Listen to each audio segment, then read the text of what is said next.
Welcome back, everybody. Thank you guys for tuning in. I hope you're having good luck with your gardening and all of your projects. And without further ado, let's get to today's project. So in the last video, we had about 1/3 of the whole garden area backfilled and ready to go. So now we got just over half of it filled up. Got all the way over here on this side, the southwest corner, and some of the back side of the fish tank. So now the bottom of the fish tank is covered with about 2 feet of soil, and we have backfilled all the way out past here, and then all the way over here by the tractor. This is all right about up to the edge of that grow bed. All the way across here is about 2 feet of dirt backfilled, and we got another grow bed going. I just finished putting pond liner in there. This one was the grow bed that was leaning up over there. It was my floating raft bed from back when I lived in town, and I decided to turn it into a flood and drain system since the wind out here is so violent sometimes. I figured if I had the floating raft out here, it would just blow away. And what the floating raft is, it's just a grow bed filled with water and then foam boards on top of it with holes in it, and then net cups in those, where the net cups are just touching the water and the roots can grow out. But the wind is just too strong out here. I figured even if I tie it down, it would still rip it apart and blow it away. So we said to heck with it. We took the plastic off, the plastic and the trim, and then we took off all the rusted nails and cleaned up all the boards. And then we took the plastic and I put it over these grow beds to help with the temperature. So at nighttime we're still freezing. We're in the low 30s at night, so when I wake up in the morning it's freezing out.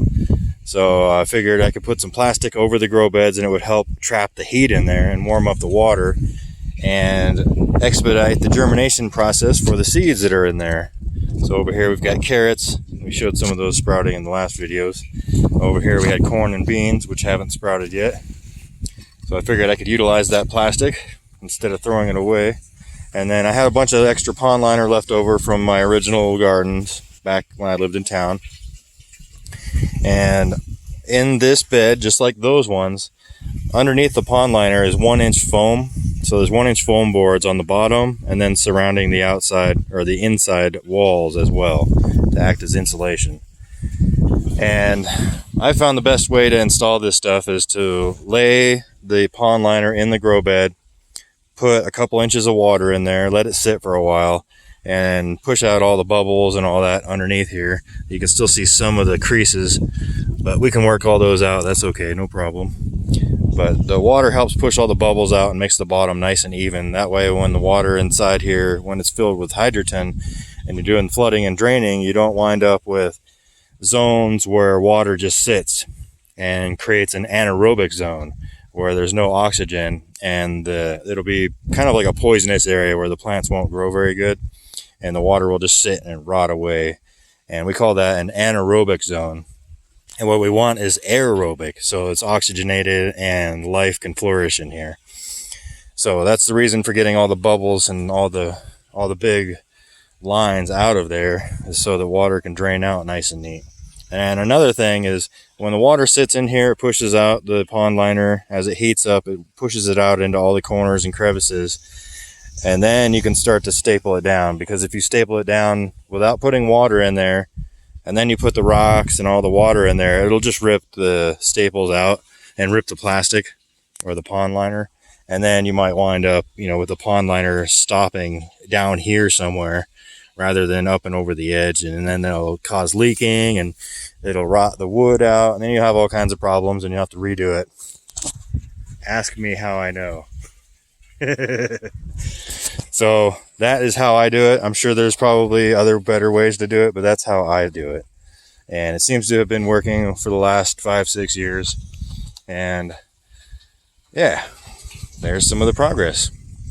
And we've decided we're going to install a total of 12 grow beds, because my mission out here is to be as self-sustaining as possible. So doing some math and some calculations, the sump tank that we have currently is insufficient. So it'll work for now. We'll leave it alone for now.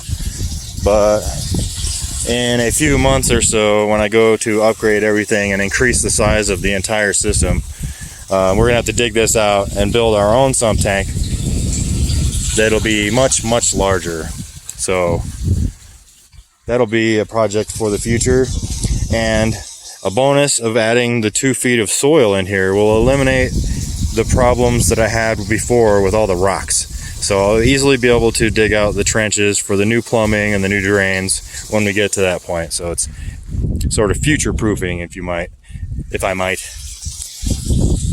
Because the plan is to have a T of 4-inch pipe like that on either side, and then a row of grow beds on both sides here. And then it'll easily drain into the much larger sump tank, and then we won't run into this issue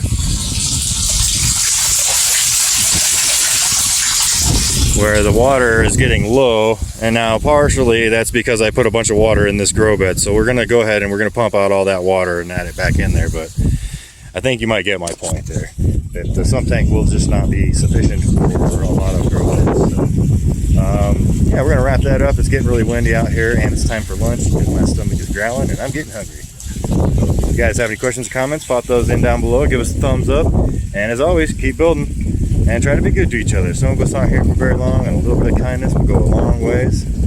So God bless all of you, and peace.